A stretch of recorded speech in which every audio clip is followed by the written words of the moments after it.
Thank you. Again, ahoy and namaste. Welcome to Heart, where we gather here on Zoom every Sunday and once a month on Saturday. We're a 21st century spiritual community inspired by contemplation and action, the trust and the healing energy of love.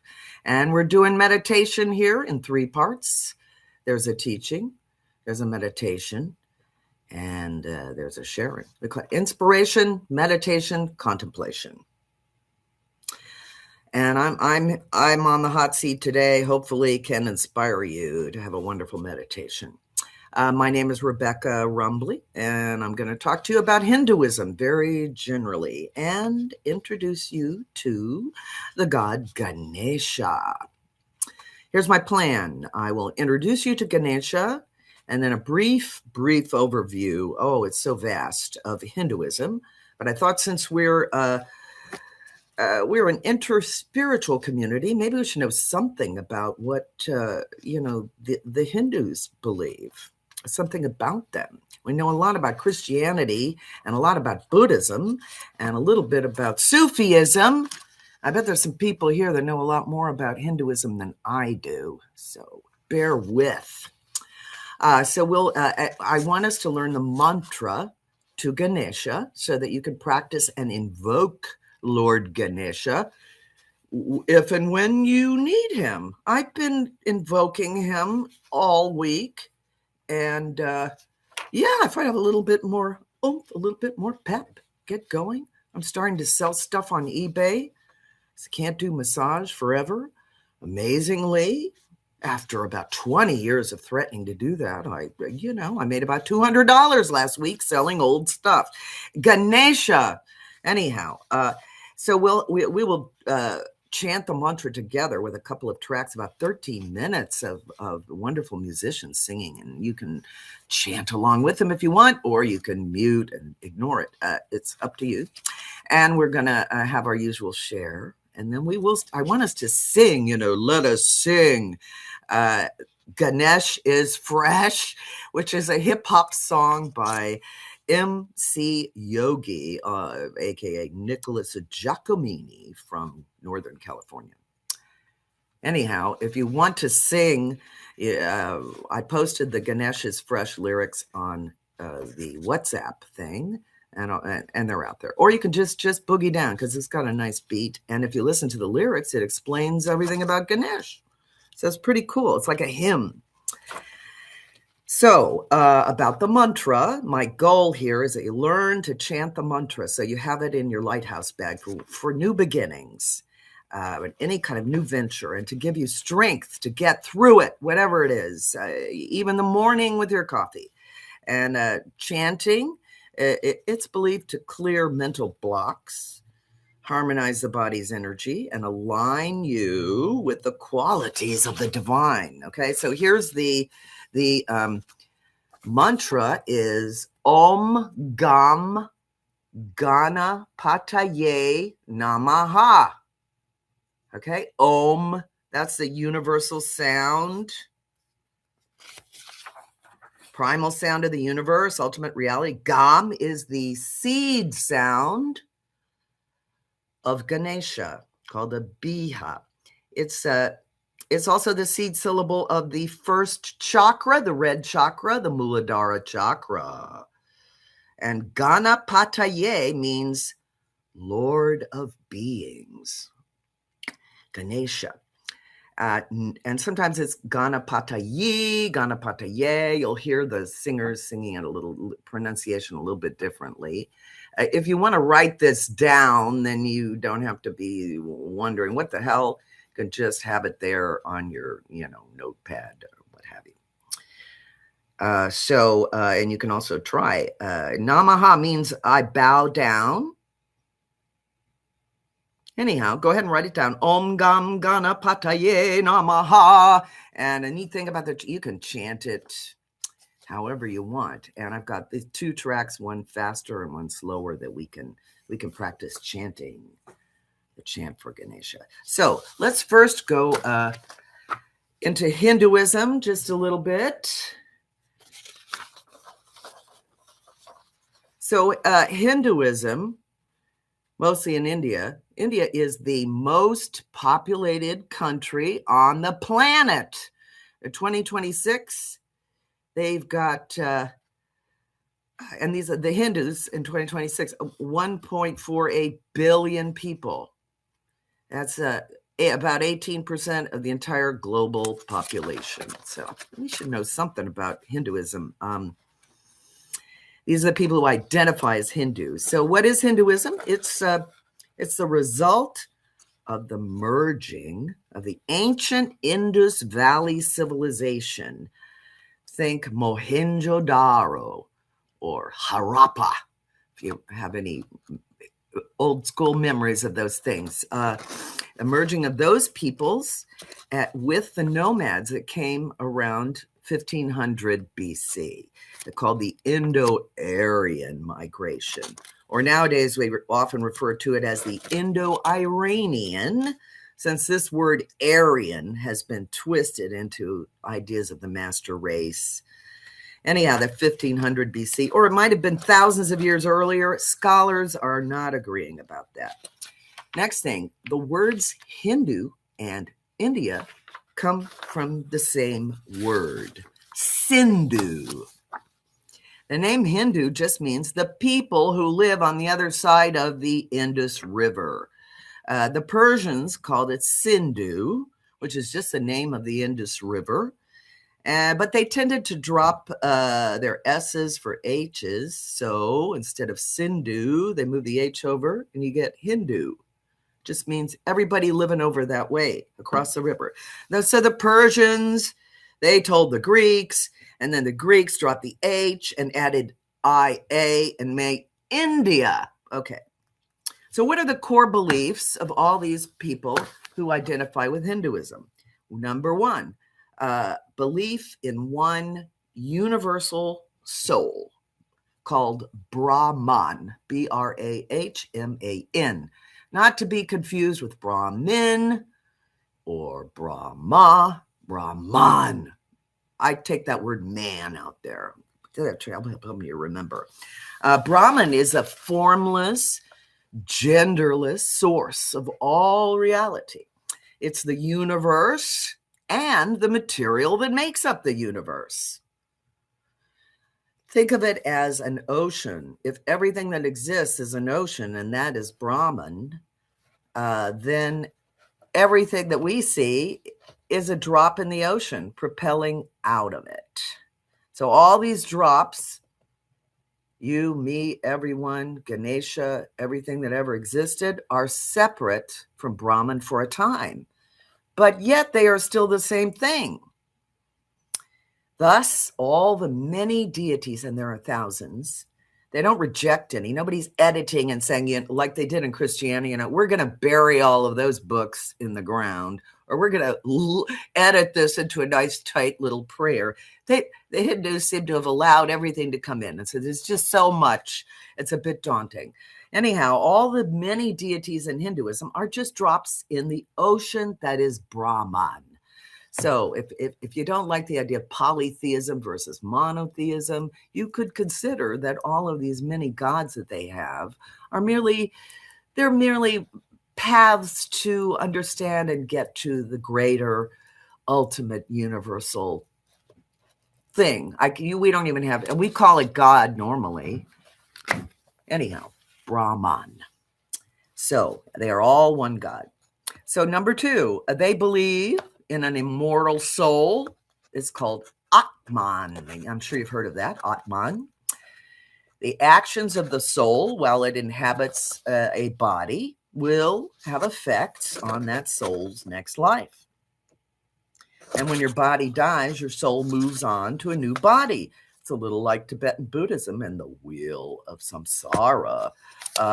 It's transmigration of the soul. That you're not stuck with this flesh meat suit, that whatever it is that's you will be reincarnated, and maybe eventually, if you achieve moksha, you'll get to join back into the ocean with Brahman. The third thing they all agree on is karma, belief in karma, evolutionary actions. what you do will come around, maybe not immediately, but eventually. Number 4, they believe in moksha. That's when you get back to Brahman. You compare it to enlightenment or the release from the cycle of samsara, realizing your oneness with Brahman, your oneness with what we usually mean when we say the word God, I think, in Christianity and so forth. So you're a drop of water and you return to the ocean. But how you do that is entirely up to you.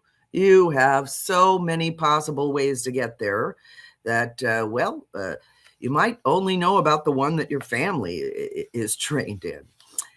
Number 5, belief in the Vedas. Okay, the 4 Vedas are the oldest sacred texts, and they were all supposedly divinely revealed to ancient sages. And Ganesha comes in here at one point. An ancient sage asked Ganesha to write out the Mahabharata.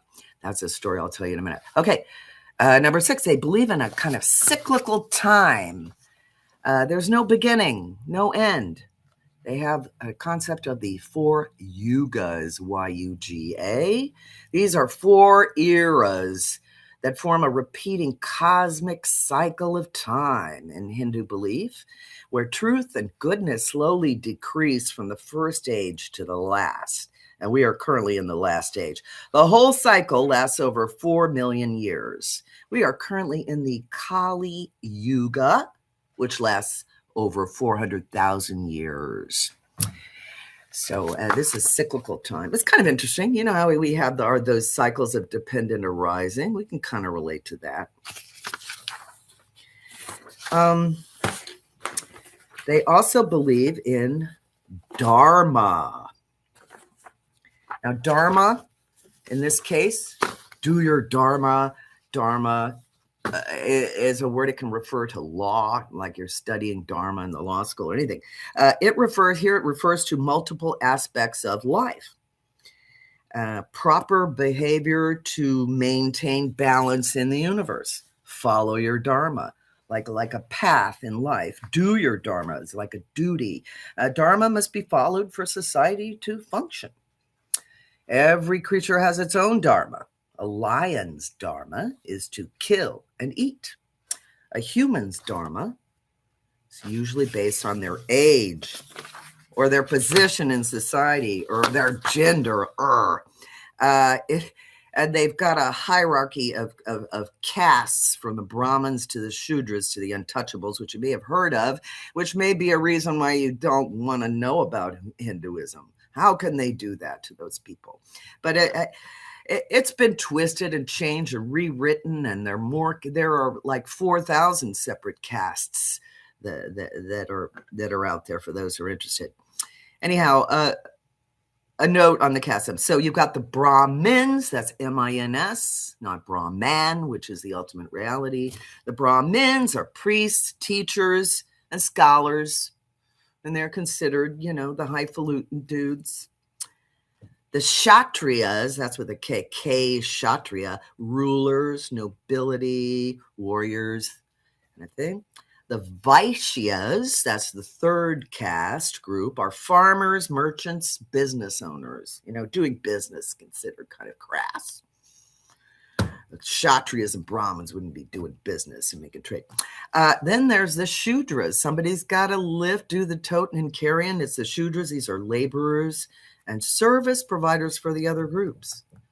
Finally, we have the Dalits, D-A-L-I-T-S, the untouchables. This is a group outside the main 4 levels who historically perform menial or shunned tasks like dealing with dead bodies, hauling them out to the river Ganges and, so they could be cremated, or, other things are normally considered unsavory.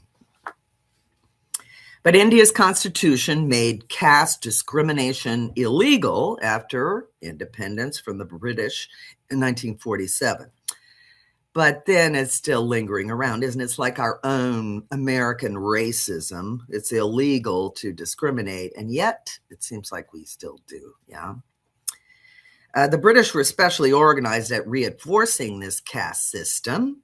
They were counting and organizing and dividing up people into rigid social classes so they could control them more easily, including the untouchables. And they counted all of them in the census.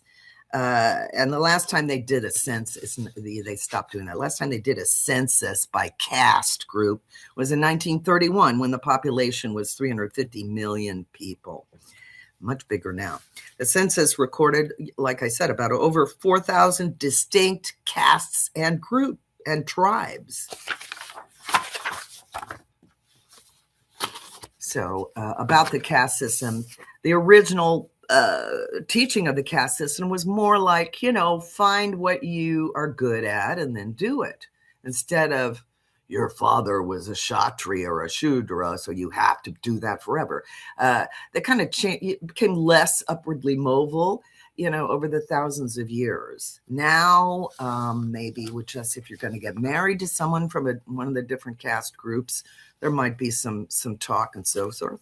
But there is more mixing. Maybe in another 1,000 years, we will all be kind of more a big, wonderful, diverse group with some blending.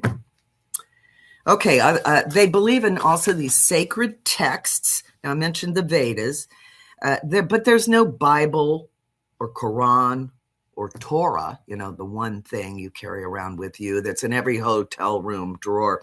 But there are many sacred texts. You've got the oldest ones, the Rig Veda, Yajur Veda, Sama Veda, and Atharva Veda. The Atharva Veda apparently has all kinds of things about life, like how to make poison arrows, a million encyclopedic instructions for rituals and things you might need, if you have to, I guess, slaughter a wild animal. Then there are the Upanishads. Those came later. It's like, we're looking at the Vedas. We're going to update them a little bit. And so the Upanishads are from 800 BC to about 500 BC. These are books on philosophy and are questioning the previous teachings from the Vedas. That's not all, though. There are other texts. There's the Puranas, which are an encyclopedic sort of text. There's the Bhagavad Gita, also called the Gita, and the Ramayana and the Mahabharata. The Mahabharata is the longest poem ever written down, 5 times longer than the entire Bible, if you can imagine that. And it was apparently written by Ganesha with one of his tusks. So what do the Hindus aim for? Finding your path, following your dharma. Are you doing your dharma? Are you doing your duty? Whatever you consider that to be. Artha is the pursuit of prosperity and good reputation. Yeah, you got to make some money and, want to be well regarded and, support yourself and your family. Kama is the pursuit of pleasure in body and mind. Enjoy your life, enjoy your body, enjoy your sexual aspects, enjoy eating, enjoy music, enjoy dancing, enjoy all of those pleasures that we have from being in these wonderful human bodies. And moksha, which I mentioned before, it's a release from the cycles of rebirth. Got to let go of attachments. So those are the main things: Dharma, Artha, Kama, and Moksha. So you follow your Dharma and use Artha and Kama to reach Moksha. So Hinduism, extremely complex. I just dipped my toe in it because I thought I am so ignorant. I need to know something. I hope that you will learn something too. And if nothing else, you can pray to Lord Ganesha to help you get started and have a good venture, whatever that is. I was doing that before this talk. Here's what the Indian Supreme Court says about Hinduism.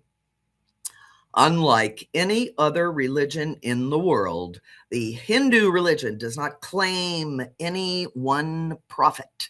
It does not worship any one God. It does not believe any one philosophic concept.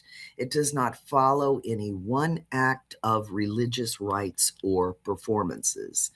In fact, it does not satisfy the traditional features of a religion or creed. It is a way of life and nothing more.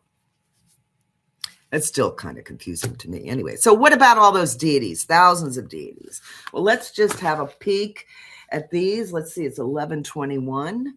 I have a separate camera that I'm going to use. Let's switch to USB camera. Okay, so I've got this thing here, and I have some little pictures. So there are 3 main gods. These are ones that we should all know. The first one is Brahma. Brahma is the god of creation.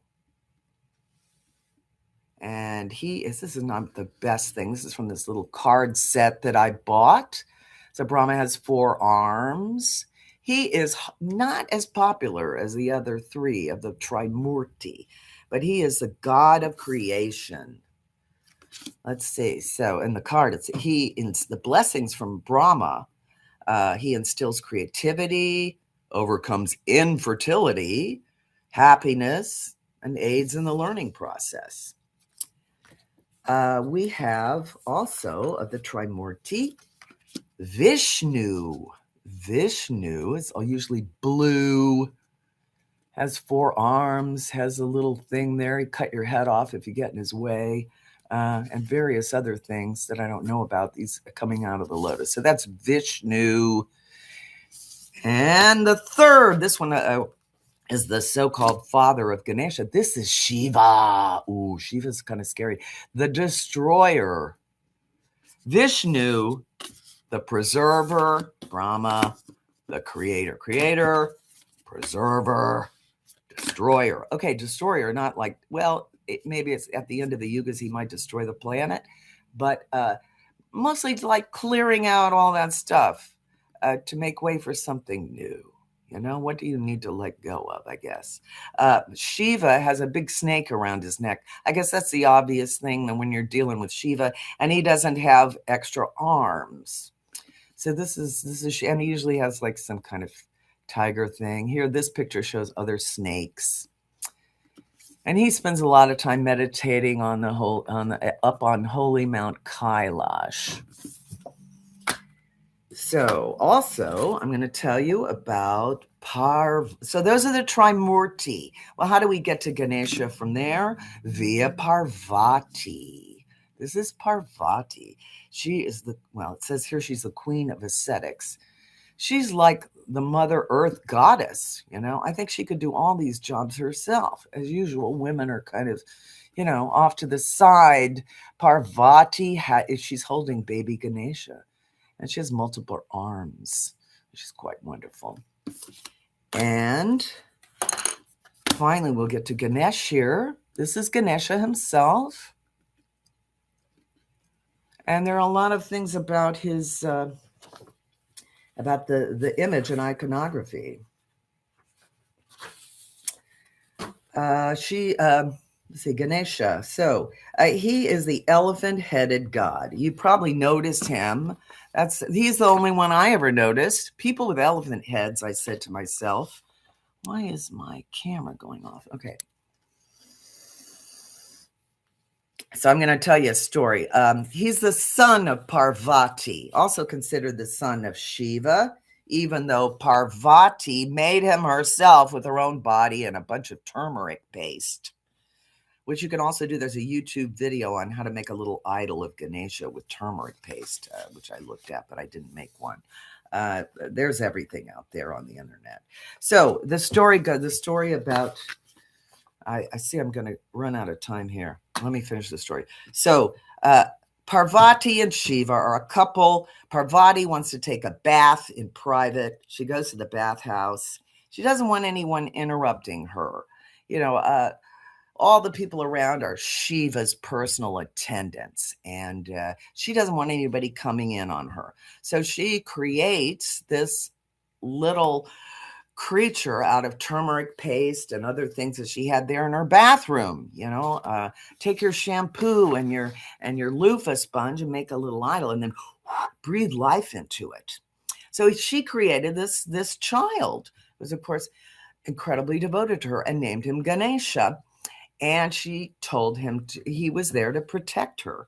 And she installed him outside the bathhouse with a little staff, and is very devoted. And so he just stood there. So he was like the guardian of the threshold to Parvati's bathroom. And thus Ganesha is often at the threshold or at the door. When you go into someone's house, you'll see him there. Anyhow, Shiva happened to come home unexpectedly and wanted to see Parvati, and went to the bathhouse, was unaccustomed to being told no. And Ganesha absolutely refused to let him in. Ganesha was a new creature. You're not coming in. And he was terribly fierce. Shiva, of course, with his snake and all of his stuff and his trident, he just cut Ganesha's head off and went in to see Parvati, who was, of course, enraged, furious. What the hell? And you better fix this now, or I am going to transform myself into Kali, Kali Durga, and you will regret it.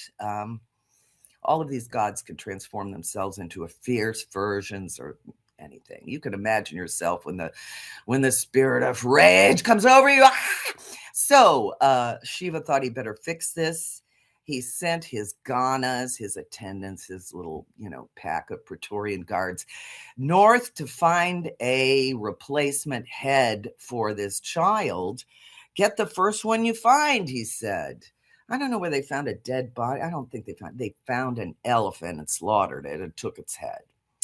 A million different stories about that. So they came back with this head, give it to Shiva. Shiva puts it on the body of Ganesha, breathes life into it, and voila, you have Ganesha, an elephant-headed boy. And Ganesha was apparently just thrilled with his new body. Can you imagine? So that's that's why Ganesha has this elephant head. So since then, Ganesha has been worshipped as the god of new beginnings, of a fresh start, and of, most of all, removing obstacles. I thought in this precarious time we live in, we need the power of Ganesha to remove obstacles on so many levels, do we not? He's invoked first before any major venture or ceremony or undertaking to ensure success and a clear path. He's also the god of wisdom and intellect, the patron of the arts, sciences, learning, the Lord of beginnings. So he's honored at the opening of new phases, businesses. You open a business, like you have the little Neko cat in Japan. Well, you got a Ganesha if you're in India. And any kind of new spiritual journey. So let me just show you a couple things about Ganesha.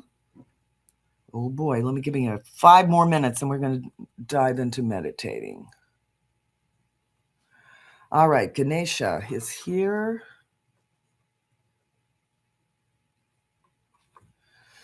All right, so Ganesha usually has 4 arms.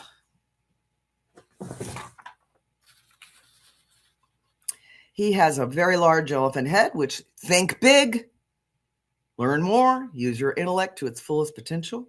He has poor vision, but he sees everything. He sees beyond what you see. So he's carrying some stuff, a lot of different things. In this one is carrying an axe. The axe is to just cut through all the bullshit, cut through any kind of, difficulties. He has also a goad. It's like a stick. It's like a stick to sort of, because your ego and pride must be conquered. He has a fat belly. And he loves to eat moksha. There's a recipe for moksha. They look like tiny macaroons. So he loves moksha. And he has 1 foot on the earth and 1 foot not. And there's extra food here to say, like, you don't be distracted by all the pleasures or whatever. And he has a friend who is a mouse. And the mouse is his like his horse. He rides his mouse around. And the mouse is some kind of reincarnated musician who was punished by being turned into a mouse. And so Ganesha rides the mouse, and because elephants are usually scared of mice, there's some symbolism in there that you can conquer your fears. So there are many different things that you will see Ganesha holding, but you will recognize him by his elephant head, and you will recognize him by his fat belly and a pile of sweets or something. And sometimes he's dancing. Hey, Amazon, $13.52, covered with sequins. Here he's got his mouse down here in the corner. Can you see the mouse? And you see the mice, that's, I forget the name. That's his mount. And here he's got his axe, and he has like a noose. That's for, getting what you need here. I like him because he's dancing. It's sort of fun and colorful. All right, so that is very, very briefly Ganesha. And let's see, there's also one other story about the Mahabharata. So you'll notice in the picture, Ganesha has one broken tusk. So if your icon has to have a broken tusk, and then he is holding his broken tusk. Here's the little icon I got. Here's his broken tusk, and it's broken off of there. So why is this tusk? I don't know what the artist did. Usually it's the right tusk is broken, and the other one is regular. And there's something about which direction the tusk is in, and I don't know. You can have fun with your iconography on the internet, that's for sure. Let me get back to my front camera. Okay, so the story goes that ancient times, when they were composing the great old epics, the Rishi Veda Vyasa asked Lord Ganesha to write out the Mahabharata, which he had received from the divine. He received advice from Lord Brahma, the creator god, not Brahman, Brahma, to enlist Ganesha's help as a divine scribe. And Ganesha agreed if Vyasa could dictate the story continuously without a pause. You remember, Mahabharata is like 5 times longer than the Bible. So Ganesha, started writing, but his pen gave out. So Ganesha, not wanting to stop and being totally dedicated and devoted, he just broke off his tusk to use as a pen. I guess it's kind of like a quill pen. I've not tried to write with a tusk. He cut off his right tusk to use as a pen so he could finish writing the Mahabharata. So let's wrap this up, and we'll get on to the thing. So according to Kundalini Yoga, remember chakras, Ganesha resides in the first chakra called the Muladhara chakra, the red chakra. Mula means original, main. Adhara means the base or the foundation. So he can kind of give you some support in that way. Like the Muladhara chakra is the principle on which the manifestation of primordial divine force rests, if that means anything. So he has a permanent abode in every being in the Muladhara. He holds and supports and guides all the other chakras, governing the forces that propel the wheel of life. Like, remember the wheel of samsara. So I think that is, let's see. We are going to now transition into our meditation, and we're going to chant that mantra. Om Gam Ganapataye Namaha. And I wish we could all chant together like we did when we were together in the Zendo, but it may be better to keep yourself muted, and I might chant along a little bit, but we've got 2 recordings. It's about 13 minutes. The first recording is a little bit upbeat, Marian apparitions. And the second one is Deva Premal, who's quite well known, also doing her version of the mantra. So feel free to chant, or you can mute us and ignore the whole chanting thing and do your whatever meditation you want. And then we will, after about 20 minutes, I hope we will post the guidelines for sharing, and we'll share. And then at the end, we're gonna sing the song Ganesh is Fresh, which is a great song.